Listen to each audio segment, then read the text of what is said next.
Ahoy mateys! I be Captain J.Q. Barbados, and this be Pirate Time Story Hour.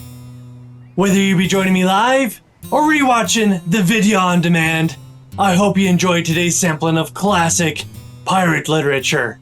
And if this be your first time joining us for Pirate Time Story Hour, please hop in the chat or in the comments and give us an ahoy, avast, or whatever your preferred greeting may be. Today we're going to be reading Treasure Island, beginning with chapter 18. Thus far in the story, they have finally arrived on the island, and now there's been last time's reading, there's been a little bit of this game of chicken that the pirates and the honest men have been playing. The pirates haven't been sure if the honest men knew what the pirates were planning, and vice versa. The honest men weren't sure if the pirates knew what the honest men were planning. So there's this little bit of both sides kind of being a little careful and trying to see what the other side is going to do to try to figure out what the other side knows. But now the honest men have kind of made a run for the stockade, and now everybody knows that everybody knows what everyone is doing, basically. And it's just a matter of everyone trying to situate themselves for the battles that are coming down the pike. So,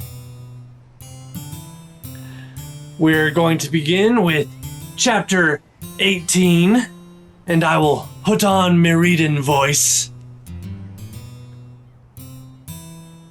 And let's see, this is chapter 18, narrative continued by the doctor, end of the first day's fighting.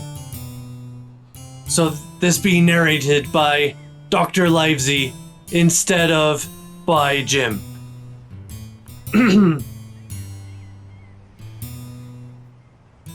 We made our best speed across the strip of wood that now divided us from the stockade, and at every step we took, the voices of the buccaneers rang nearer. Soon we could hear their footfalls as they ran and the cracking of the branches as they breasted across a bit of thicket. I began to see we should have a brush for it in earnest and looked to my priming. "Captain," said I, "Trelawney is the dead shot. Give him your gun. His own is useless." They exchanged guns, and Trelawney, silent and cool as he had been since the beginning of the bustle, hung a moment on his heel to see that all was fit for service. At the same time, observing Gray to be unarmed, I handed him my cutlass. It did all our hearts good to see him spit in his hand, knit his brows, and make the blade sing through the air. It was plain from every line of his body that our new hand was worth his salt. 40 paces farther, we came to the edge of the wood and saw the stockade in front of us. We struck the enclosure about the middle of the south side, and almost at the same time, 7 mutineers, Job Anderson, the boatswain, at their head, appeared in full cry at the southwestern corner. They paused as if taken aback, and before they recovered, not only the squire and I, but Hunter and Joyce from the blockhouse had time to fire. The 4 shots came in, rather a scattering volley, but they did the business. One of the enemy actually fell, and the rest without hesitation turned and plunged into the trees. After reloading, we walked down the outside of the palisade to see to the fallen enemy. He was stone dead, shot through the heart. We began to rejoice over our good success, when just at that moment a pistol cracked in the bush. A ball whistled close past my ear, and poor Tom Redruth stumbled and fell his length on the ground. Both the squire and I returned the shot, but as we had nothing to aim at, it is probable we only wasted powder. Then we reloaded and turned our attention to poor Tom. The captain and Gray were already examining him, and I saw with half an eye that all was over. I believed the readiness of our return volley had scattered the mutineers once more, for we were suffered without further molestation to get the poor old gamekeeper hoisted over the stockade and carried, groaning and bleeding, into the log house. Poor old fellow. He had not uttered one word of surprise, complaint, fear, or even acquiescence from the very beginning of our troubles till now, when we had laid him down in the log house to die. He had lain like a Trojan behind his mattress in the gallery. He had followed every order silently, doggedly, and well. He was the oldest of our party by a score of years, and now, sullen, old, serviceable servant, it was he that was to die. The squire dropped down beside him on his knees and kissed his hand, crying like a child. "Be I going, doctor?" he asked. "Tom, my man," said I, "you're going home." "I wish I had a lick at 'em with the gun first," he replied. "Tom," said the squire, "say you forgive me, won't you?" "Would that be respectful like from me to you, squire?" was the answer. "Howsoever, so be it. Amen." After a little bit of silence, he said he thought somebody might read a prayer. "It's the custom, sir," he added apologetically, and not long after, without another word, he passed away. In the meantime, the captain, whom I had observed to be wonderfully swollen about the chest and pockets, had turned out a great many various stores: the British colours, a Bible, a coil of stoutish rope, pen, ink, the logbook, and pounds of tobacco. He had found a longish fir tree lying felled and trimmed in the enclosure, and with the help of Hunter, he had set it up at the corner of the log house where the trunks crossed and made an angle. Then, climbing the roof, he had with his own hand bent and run up the colors. This seemed mightily to relieve him.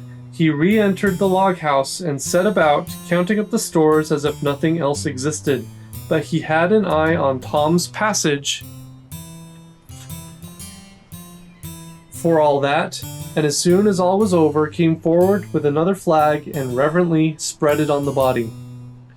"Don't you take on, sir," he said, shaking the squire's hand. "All's well with him. No fear for a hand that's been shot down in his duty to captain and owner. It mayn't be good divinity, but it's a fact." Then he pulled me aside. "Dr. Livesey," he said, "in how many weeks do you and Squire expect the consort?" I told him it was a question not of weeks but of months, that if we were not back by the end of August, Blandley was to send for us, but neither sooner nor later. "You can calculate for yourself," I said. "Why, yes," returned the captain, scratching his head, "and making a large allowance, sir, for all the gifts of Providence, I should say we were pretty close hauled." "How do you mean?" I asked. "It's a pity, sir, we lost that second load. That's what I mean," replied the captain. "As for powder and shot, we'll do. But the rations are short, very short. So short, Dr. Livesey, that we're perhaps as well without that extra mouth." And he pointed to the dead body under the flag. Just then, with a roar and whistle, a round shot passed high above the roof of the log house and plumped far beyond us in the wood. "Aho!" said the captain. "Blaze away! You've little enough powder already, my lads." At the second trial, the aim was better, and the ball descended inside the stockade, shattering a cloud of sand, but doing no further damage.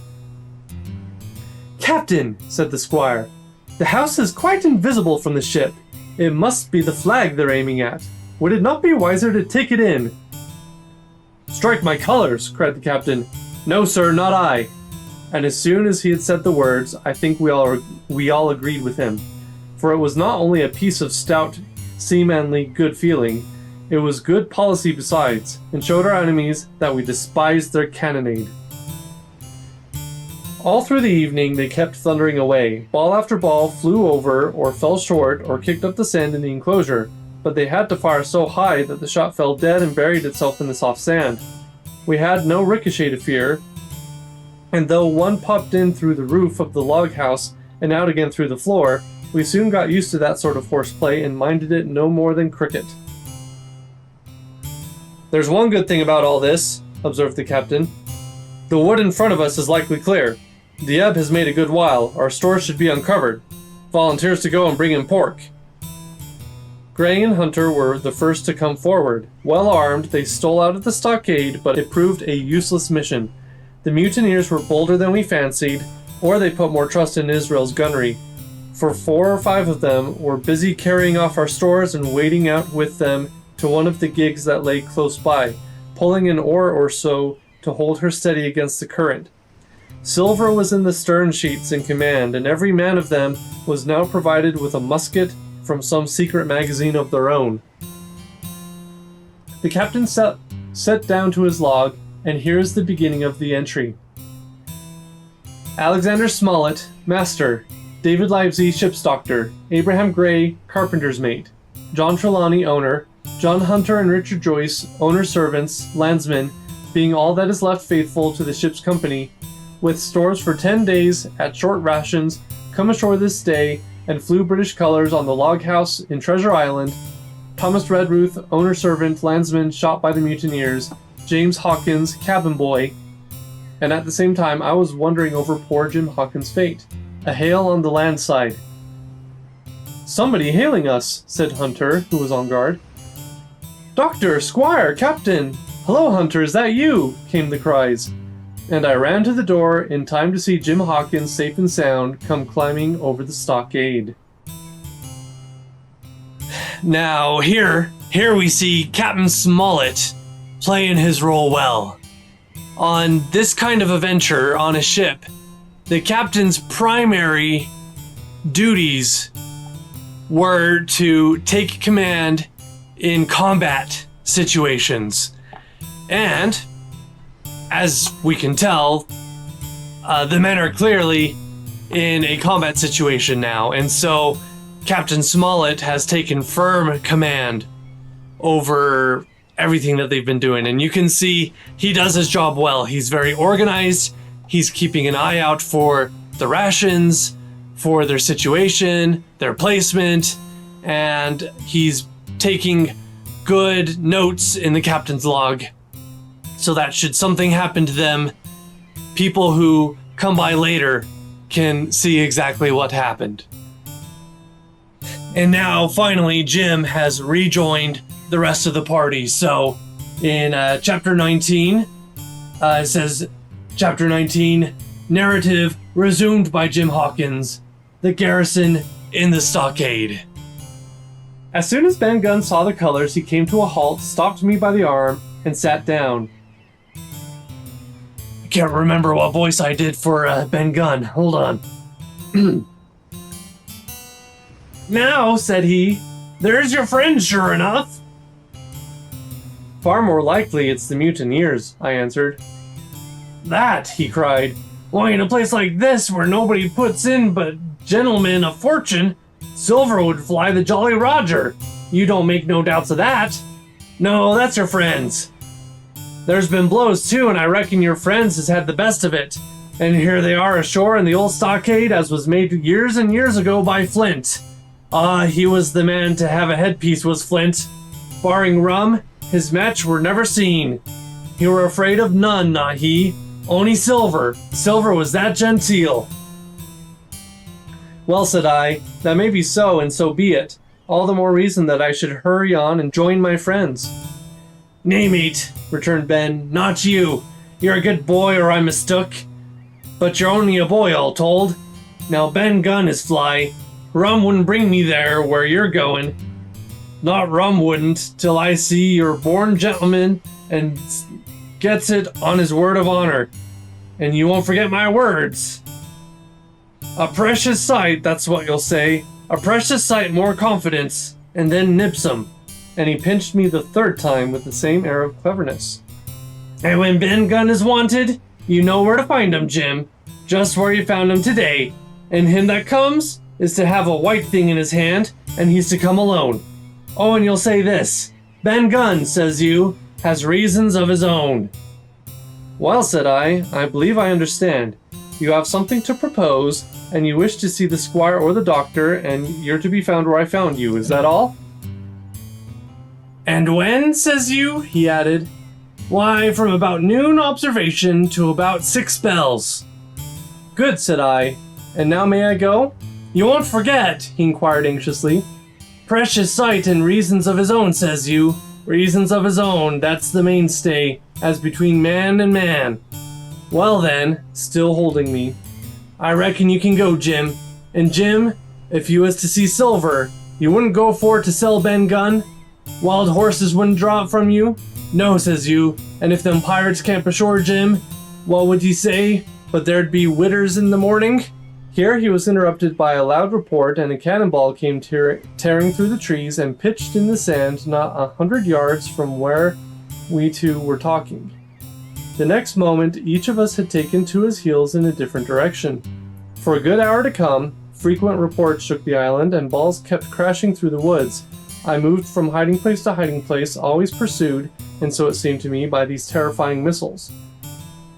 But towards the end of the bombardment, though still I durst not venture in the direction of the stockade, where the balls fell oftenest, I had begun in a manner to pluck up my heart again, and after a long detour to the east, crept down among the shoreside trees.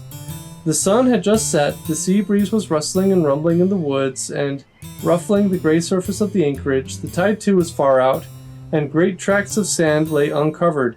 The air after the heat of the day chilled me through my jacket. The Hispaniola still lay where she had anchored, but sure enough, there was the Jolly Roger, the black flag of piracy, flying from her peak. Even as I looked, there came another red flash and another report that sent the echoes clattering, and one more round shot whistled through the air. It was the last of the cannonade. I lay for some time watching the bustle which succeeded the attack. Men were demolishing something with axes on the beach near the stockade, the poor jolly boat, I afterwards discovered. Away near the mouth of the river, a great fire was glowing among the trees, and between that point and the ship, one of the gigs kept coming and going, the men whom I had seen so gloomy, shouting at the oars like children, and there was a sound in their voices which suggested rum. At length, I thought I might return towards the stockade. I was pretty far down on the low sandy spit that encloses the anchorage to the east, and is joined at half water to Skeleton Island, and now as I rose to my feet, I saw some distance further down the spit, and rising from among low bushes, an isolated rock, pretty high, and peculiarly white in color. It occurred to me that this might be the White Rock of which Ben Gunn had spoken, and that someday or other a boat might be wanted, and I should know where to look for one. Then I skirted among the woods until I had regained the rear or shoreward side of the stockade, and was soon warmly welcomed by the faithful party. I had soon told my story and begun to look about me. The log house was made of unsquared trunks of pine, roof, walls, and floor. The latter stood in several places, as much as a foot or a foot and a half above the surface of the sand. There was a porch at the door, and under this porch the little spring welled up into an artificial basin of a rather odd kind, no other than a great ship's kettle of iron with the bottom knocked out and sunk to her bearings, as the captain said, among the sand. Little had been left besides the framework of the house, but in one corner there was a stone slab laid down by way of hearth, and an old rusty iron basket to contain the fire. The slopes of the knoll and all the inside of the stockade had been cleared of timber to build the house, and we could see by the stumps that a fine and lofty grove had been destroyed. Most of the soil had been washed away or buried in drift after the removal of the trees. Only where the streamlet ran down from the kettle, a thick bed of moss and some ferns and little creeping bushes were still green among the sand. Very close around the stockade, too close for defense, they said, the wood still flourished high and dense, all of fir on the land side, but toward the sea with a large admixture of live oaks. The cold evening breeze of which I have spoken whistled through every chink of the rude building and sprinkled the floor with a continual rain of fine sand. There was sand in our eyes, sand in our teeth, sand in our suppers, sand dancing in the spring at the bottom of the kettle, for all the world like porridge beginning to boil. Our chimney was a square hole in the roof. It was but a little part of the smoke that found its way out, and the rest eddied about the house and kept us coughing and piping the eye. Add to this that Gray, the new man, had his face tied up in a bandage for a cut he had got in breaking away from the mutineers, and that poor old Tom Redruth, still unburied, lay along the wall stiff and stark under the Union Jack. If we had been allowed to sit idle, we should all have fallen in the blues, but Captain Smollett was never the man for that. All hands were called up before him, and he divided us into watches. The Doctor and Gray and I for one, the Squire Hunter and Joyce upon the other. Tired though we all were, 2 were sent out for firewood, 2 more were set to dig a grave for Redruth, the Doctor was named cook, I was put sentry at the door, and the Captain himself went from one to another, keeping up our spirits and lending a hand wherever it was wanted. From time to time the Doctor came to the door for a little air and to rest his eyes, which were almost smoked out of his head, and whenever he did so, he had a word for me. "That man Smollett," he said once, "is a better man than I am. And when I say that, it means a deal, Jim." Another time he came and was silent for a while. Then he put his head on one side and looked at me. "Is this Ben Gunn a man?" he asked. "I do not know, sir," said I. "I'm not very sure whether he's sane." "If there's any doubt about the matter, he is," returned the Doctor. "A man who has been 3 years biting his nails on a desert island, Jim, can't expect to appear as sane as you or me. It doesn't lie in human nature." "Was it cheese you said he had a fancy for?" "Yes, sir, cheese," I answered. "Well, Jim," says he, "just see the good that comes of being dainty in your food. You've seen my snuff box, haven't you? And you never saw me take snuff. The reason being that in my snuff box I carry a piece of Parmesan cheese, a cheese made in Italy, very nutritious. Well, that's for Ben Gunn." Before supper was eaten, we buried old Tom in the sand and stood round him for a while bareheaded in the breeze. A good deal of firewood had got in, but not enough for the captain's fancy, and he shook his head over it and told us we must get back to this tomorrow rather livelier. Then when we had eaten our pork, and each had a good stiff glass of brandy grog, the 3 chiefs got together in a corner to discuss our prospects. It appears they are at their wits' end what to do, the stores being so low that we must have been starved into surrender long before help came. But our best hope, it was decided, was to kill off the buccaneers until they either hauled down their flag or ran away with the Hispaniola. From 19 they were already reduced to 15. 2 others were wounded, and one at least, the man shot beside the gun, severely wounded if he were not dead. Every time we had a crack at them, we were to take it, saving our own lives, with the extremest care, and besides that, we had 2 able allies, rum and the climate. As for the first, though we were about a half-mile away, we could hear them roaring and singing late into the night. And as for the second, the Doctor staked his wig that camped where they were in the marsh, and unprovided with remedies, the half of them would be on their backs before a week. "So," he added, "if we are not all shot down first, they'll be glad to be packing in the schooner. It's always a ship, and they can get to buccaneering again, I suppose." "First ship that I ever lost," said Captain Smollett.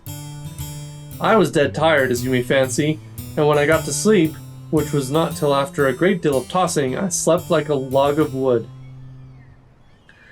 The rest had long been up and had already breakfasted and increased the pile of firewood by about half as much again, when I was wakened by a bustle and the sound of voices.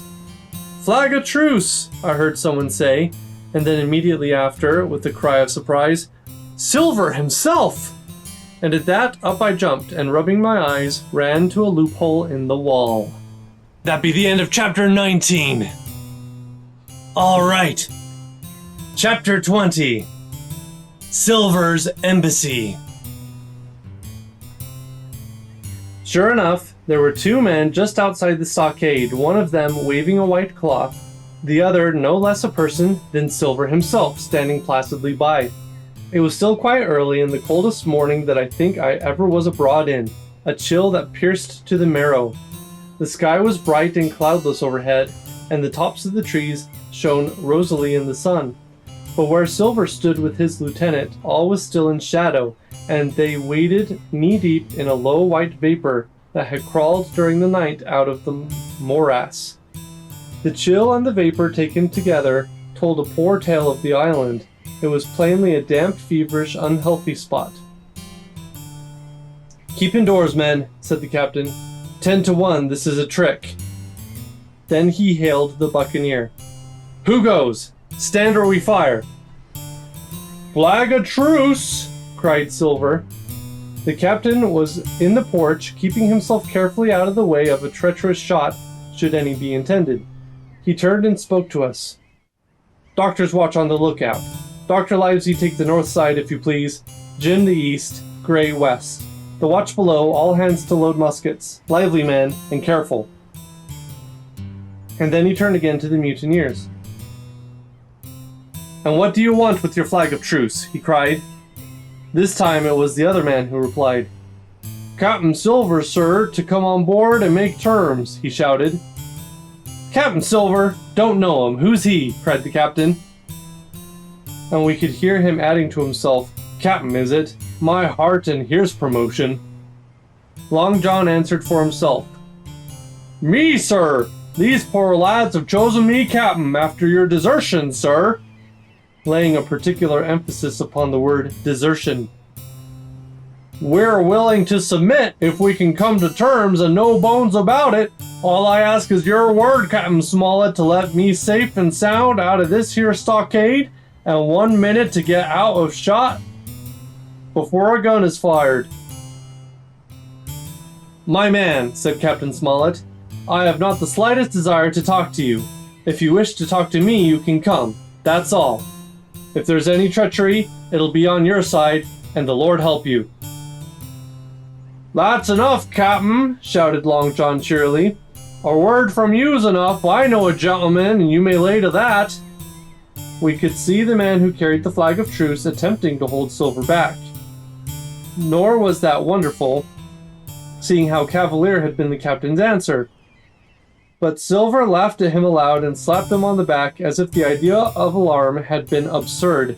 Then he advanced to the stockade, threw over his crutch, got a leg up, and with great vigor and skill succeeded in surmounting the fence and dropping safely to the other side. I will confess that I was far too much taken up with what was going on to be of the slightest use as sentry. Indeed, I had already deserted my eastern loophole and crept up behind the captain, who had now seated himself on the threshold with his elbows on his knees, his head in his hands, and his eyes fixed on the water as it bubbled out of the old iron kettle in the sand. He was whistling "Come Lasses and Lads." Silver had terrible work getting up the knoll. What with the steepness of the incline, the thick tree stumps, and the soft sand, he and his crutch were as helpless as a ship in stays, but he stuck to it like a man in silence, and at last arrived before the captain, whom he saluted in the handsomest style. He was tricked out in his best, an immense blue coat, thick with brass buttons, hung as low as to his knees, and a fine laced hat was set on the back of his head. "Here you are, my man," said the captain, raising his head. "You had better sit down." "Ye ain't a-goin' to let me inside, Captain?" complained Long John. "It's a main cold morning, to be sure, sir, to sit outside upon the sand." "Why, Silver," said the captain, "if you had pleased to be an honest man, you might have been sitting in your galley. It's your own doing. You're either my ship's cook, and then you were treated handsome, or Captain Silver, a common mutineer and pirate, and then you can go hang." "Oh, well, well, Captain," returned the sea cook, sitting down as he was bidden on the sand. "You'll have to give me a hand up again, that's all. A sweet pretty place you have of it here. Ah, there's Jim. Top of the morning to you, Jim. Doctor, here's my service. Why, there you all are together like a happy family, in a matter of speaking." "If you have anything to say, my man, better say it," said the captain. "Right you were, Captain Smollett," replied Silver. "Duty is duty, to be sure. Well, now you look here. That was a good lay of yours last night. I don't deny it was a good lay. Some of you pretty handy with a handspike end, and I'll not deny neither. But what some of my people was shook. Maybe all was shook. Maybe I was shook myself. Maybe that's why I'm here for terms. But you mark me, Captain. It won't do twice, by thunder. We'll have to do sentry go and ease off a point or so on the rum. Maybe you think we were all a sheet in the wind's eye. But I'll tell you, I was sober. I was only dog tired, and if I'd awoke a second sooner, I'd have caught you in the act, I would. He wasn't dead when I got round to him, not he. Well, says Captain Smollett, as cool as can be, all that Silver said was a riddle to him, but you can never have guessed it from his tone. As for me, I began to have an inkling. Ben Gunn's last words came to my mind. I began to suppose that he had paid the buccaneers a visit while they all lay drunk together round their fire, and I reckoned up with glee that we had only 14 enemies to deal with. Well, here it is, said Silver. We want that treasure and we'll have it. That's our point. You would just as soon save your lives, I reckon, and that's yours. You have a chart, haven't you? That's as may be, replied the captain. Oh, well, you have, I know that, returned Long John. You needn't be so husky with the man. There ain't a particle of service in that, and you may lay to it. What I mean is, we want your chart. Now, I never meant you no harm myself. That won't do with me, my man, interrupted the captain. We know exactly what you meant to do, and we don't care, for now you see you can't do it. And the captain looked at him calmly and proceeded to fill a pipe. If Abe Gray, Silver broke out. Avast there, cried Mr. Smollett. Gray told me nothing, and I asked him nothing, and what's more, I would see you and him and this whole island blown clean out of the water into blazes first. So there's my mind for you, my man, on that. This little whiff of temper seemed to cool Silver down. He had been growing nettled before, but now he pulled himself together. Like enough, said he. I would set no limits on what gentlemen might consider ship-shape or might not, as the case were. And seeing as how you were about to take a pipe, Captain, I'll make so free as to do likewise. And he filled a pipe and lighted it, and the two men sat silently smoking for quite a while, now looking each other in the face, now stopping their tobacco, now leaning forward to spit. It was as good as the play to see them. Now, resumed Silver, here it is. You give us the chart to get the treasure by, and drop shooting poor seamen and stuffing of their heads in while asleep. You do that, and we'll offer you a choice. Either you come aboard along of us once the treasure's shipped, and then I'll give you my affidavy upon my word of honor to clap you somewhere safe ashore. Or if that ain't to your fancy, some of my hands being rough and having old scores on account of hazing, then you can stay here, you can. We'll divide stores with you man for man, and I'll give you my affidavy, as before, to speak the first ship I sight, and send 'em here to pick you up.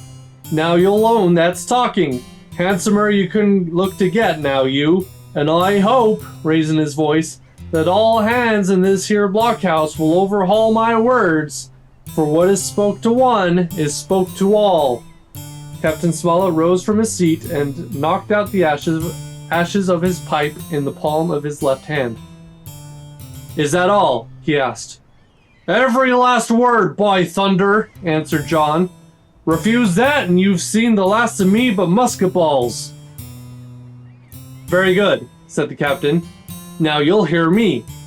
If you come up one by one, unarmed, I'll engage to clap you all in irons and take you home to a fair trial in England.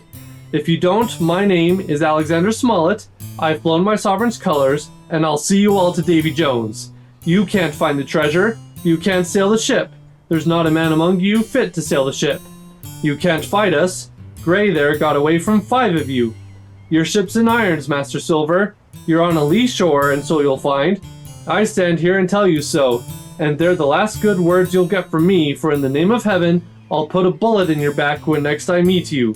Tramp, my lad, bundle out of this, please, hand over hand, and double quick. Silver's face was a picture. His eyes started in his head with wrath. He shook the fire out of his pipe. Give me a hand up, he cried. Not I, returned the captain. Who'll give me a hand up, he roared. Not a man among us moved. Growling the foulest imprecations, he crawled along the sand till he got hold of the porch and could hoist himself again on his crutch. Then he spat into the spring. There, he cried, that's what I think of ye. Before an hour's out, I'll stove in your old blockhouse like a rum punchin'. Laugh, by thunder, laugh. Before an hour's out, you'll laugh upon the other side, them that die'll be the lucky ones. And with a dreadful oath he stumbled off, plowed down the sand, was helped across the stockade after 4 or 5 failures by the man with the flag of truce, and disappeared in an instant afterwards among the trees. And with that failed negotiation, we are going to continue on with the last chapter of this part, chapter 21, and that'll be the end of part 4. Chapter 21, The Attack. As soon as Silver disappeared, the captain, who had been closely watching him, turned towards the interior of the house and found not a man of us at his post but Gray. It was the first time we had ever seen him angry. Quarters, he roared.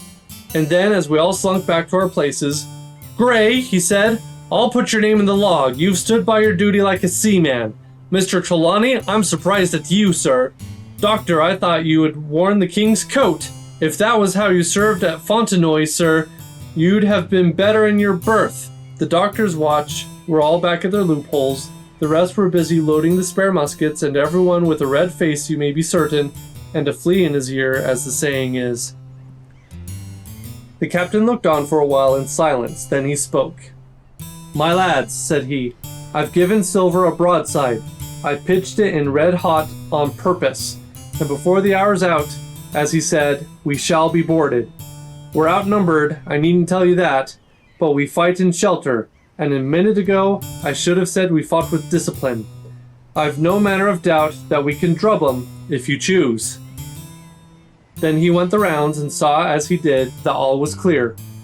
On the 2 short sides of the house, east and west, there were only 2 loopholes. On the south side where the porch was, 2 again, and on the north side 5. There was a round score of muskets for the 7 of us. The firewood had been built into 4 piles, tables you might say, one about the middle of each side, and on each of these tables some ammunition and 4 loaded muskets were laid ready to the hand of the defenders. In the middle the cutlasses lay ranged. Toss out the fire, said the captain. The chill is past and we mustn't have smoke in our eyes. The iron fire basket was carried bodily out by Mr. Trelawney and the embers smothered among sand. Hawkins hasn't had his breakfast. Hawkins, help yourself, and back to your post to eat it, continued Captain Smollett. Lively now, my lad. You'll want it before you're done. Hunter, serve out a round of brandy to all hands. And while this was going on, the captain completed, in his own mind, the plan of the defense. Doctor, you will take the door, he resumed. See and don't expose yourself. Keep within and fire through the porch. Hunter, take the east side. There. Joyce, you stand by the west, my man. Mr. Trelawney, you're the best shot. You and Gray will take this long north side with the 5 loopholes. It's there the danger is. If they can get up to it and fire in upon us through our own ports, things would begin to look dirty. Hawkins, neither you nor I are much account in the shooting. We'll stand by to load and bear a hand. As the captain had said, the chill was past. As soon as the sun had climbed above our girdle of trees, it fell with all its force upon the clearing and drank up the vapors at a draught. Soon the sand was baking and the resin melting in the logs of the blockhouse.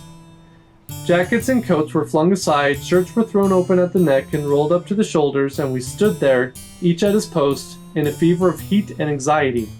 An hour passed away. Hang them, said the captain. This is as dull as the doldrums. Gray, whistle for a wind. And just at that moment came the first news of the attack. If you please, sir, said Joyce, if I see anyone, am I to fire? I told you so, cried the captain. "Thank you, sir," returned Joyce with the same quiet civility. Nothing followed for a time, but the remark had set us all on the alert. Straining ears and eyes, the musketeers with their pieces balanced in their hands, the captain out in the middle of the blockhouse with his mouth very tight and a frown in his face. So some seconds passed, till suddenly Joyce whipped up his musket and fired. The report had scarcely died away, ere it was repeated and repeated from without in a scattering volley, shot behind shot like a string of geese, from every side of the enclosure. Several bullets struck the log house, but not one entered, and as the smoke cleared away and vanished, the stockade and the woods around it looked as quiet and empty as before. Not a bough waved, not the gleam of the musket barrel betrayed the presence of our foes. "Did you hit your man?" asked the captain. "No, sir," replied Joyce. "I believe not, sir." "Next best thing to tell the truth," muttered Captain Smollett. "Load his gun, Hawkins. How many should say there were on your side, Doctor?" "I know precisely," said Dr. Livesey. "3 shots were fired on this side. I saw the 3 flashes, 2 close together, 1 farther to the west." "3," repeated the captain. "And how many on yours, Mr. Trelawney?" But this was not so easily answered. There had come many from the north, 7 by the squire's computation, 8 or 9 according to Gray. From the east and west only a single shot had been fired. It was plain, therefore, that the attack would be developed from the north, and that on the other 3 sides we were only to be annoyed by a show of hostilities. But Captain Smollett made no change in his arrangements. If the mutineers succeeded in crossing the stockade, he argued,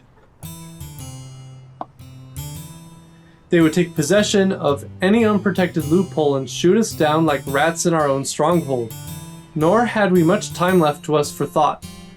Suddenly, with a loud huzzah, a little cloud of pirates leaped from the woods on the north side and ran straight on the stockade. At the same moment, the fire was once more opened from the woods, and a rifle ball sang through the doorway and knocked the doctor's musket into bits. The boarders swarmed over the fence like monkeys. Squire and Gray fired again and yet again. 3 men fell, 1 forwards into the enclosure, 2 back on the outside. But of these, 1 was evidently more frightened than hurt, for he was on his feet again in a crack and instantly disappeared among the trees. 2 had bit the dust, 1 had fled. 4 had made good their footing inside our defenses, while from the shelter of the wood 7 or 8 men, each evidently supplied with several muskets, kept up a hot though useless fire on the log house. The 4 who had boarded made straight before them for the building, shouting as they ran, and the men among the trees shouted back to encourage them. Several shots were fired, but such was the hurry of the marksmen that not one appears to have taken effect. In a moment, the 4 pirates had swarmed up the mound and were upon us. The head of Job Anderson the boatswain appeared in the middle loophole. "Adam! All hands!" he roared in a voice of thunder. At the same moment another pirate grasped Hunter's musket by the muzzle, wrenched it from his hands, plucked it through the loophole, and with one stunning blow laid the poor fellow senseless on the floor. Meanwhile a third, running unharmed all around the house, appeared suddenly in the doorway and fell with his cutlass on the doctor. Our position was utterly reversed. A moment since we were firing under cover at an exposed enemy, now it was we who lay uncovered and could not return a blow. The log house was full of smoke, to which we owed our comparative safety. Cries and confusion, the flashes and reports of pistol shots, and one loud groan rang in my ears. "Out, lads, out, and fight him in the open! Cutlasses!" cried the captain. I snatched a cutlass from the pile, and someone, at the same time snatching another, gave me a cut across the knuckles which I hardly felt. I dashed out of the door into the clear sunlight. Someone was close behind, I knew not whom. Right in front, the doctor was pursuing his assailant down the hill, and just as my eyes fell upon him, beat down his guard and sent him sprawling on his back with a great slash across the face. "Round the house, lads, round the house!" cried the captain, and even in the hurly-burly I perceived a change in his voice. Mechanically I obeyed, turned eastwards, and with my cutlass raised, ran round the corner of the house. Next moment I was face to face with Anderson. He roared aloud, and his hanger went up above his head, flashing in the sunlight. I had not time to be afraid, but as the blow still hung impending, leaped in a trice upon one side, and, missing my foot in the soft sand, rolled headlong down the slope. When I had first sallied from the door, the other mutineers had been already swarming up the palisade to make an end of us. One man in a red nightcap, with his cutlass in his mouth, had even got upon the top and thrown a leg across. Well, so short had been the interval that when I found my feet again, all was in the same posture, the fellow with the red nightcap still halfway over, another still just showing his head above the top of the stockade, and yet in this breath of time the fight was over and the victory was ours. Gray, following close behind me, had cut down the big boatswain ere he had time to recover from his last blow. Another had been shot at a loophole in the very act of firing into the house and now lay in agony, the pistol still smoking in his hand. A third, as I had seen, the doctor had disposed of at a blow. Of the four who had scaled the palisade, only one remained unaccounted for, and he, having left his cutlass on the field, was now clambering out again with the fear of death upon him. "Fire! Fire from the house!" cried the doctor. "And you, lads, back into cover!" But his words were unheeded, no shot was fired, and the last boarder made good his escape and disappeared with the rest into the wood. In 3 seconds, nothing remained of the attacking party but the 5 who had fallen, 4 on the inside and 1 on the outside of the palisade. The doctor and Gray and I ran full speed for shelter. The survivors would soon be back where they had left their muskets, and at any moment the fire might recommence. The house was by this time somewhat cleared of smoke, and we stood and we saw at a glance the price we had paid for victory. Hunter lay beside his loophole stunned. Joyce by his, shot through the head, never to move again. While right in the center, the squire was supporting the captain, one as pale as the other. "The captain's wounded," said Mr. Trelawney. "Have they run?" asked Mr. Smollett. "All that could, you may be bound," returned the doctor, "but there's 5 of them will never run again." "5!" cried the captain. "Come, that's better. 5 against 3 leaves us 4 to 9. That's better odds than we had at starting. We were 7 to 19 then, or thought we were, and that's as bad to bear." Footnote: the mutineers were soon only 8 in number, for the man shot by Mr. Trelawney on board the schooner died the same evening of his wound, but this was of course not known till after by the faithful party. And that be the end of the chapter and the end of part 4. Now, the last part of that chapter be a little bit confusing. A lot of things are happening at once. People are getting shot, people are attacking other people with cutlasses, and it's the honest men seem to have the advantage, and then of a sudden the pirates have the advantage, and then just as fast the pirates are running away again.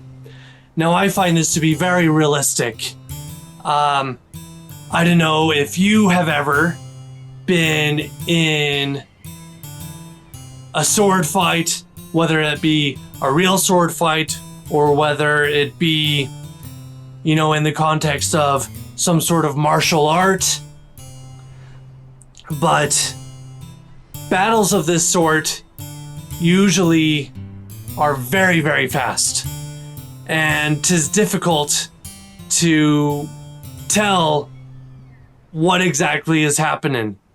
And you can have, even in a sparring scenario where you have one man sparring with another man for sport and everyone is watching carefully, you can have disagreements over who actually hit the other first and who actually won the spar. It's over so quickly. And that's in a sparring scenario where the swords are dull and no one is actually going to die. Now you can imagine in a real sword fight where the swords are sharp, where there's muskets in play, everything happens so fast. And Jim, being our narrator, is not able to keep up with the action, and so the narration of the battle is very scattered and confused, and as soon as it's begun, it's over and the pirates are running away again. Myself, I find it very realistic, even though it may be a bit frustrating when we're trying to follow the action ourselves and imagine it in our mind's eye.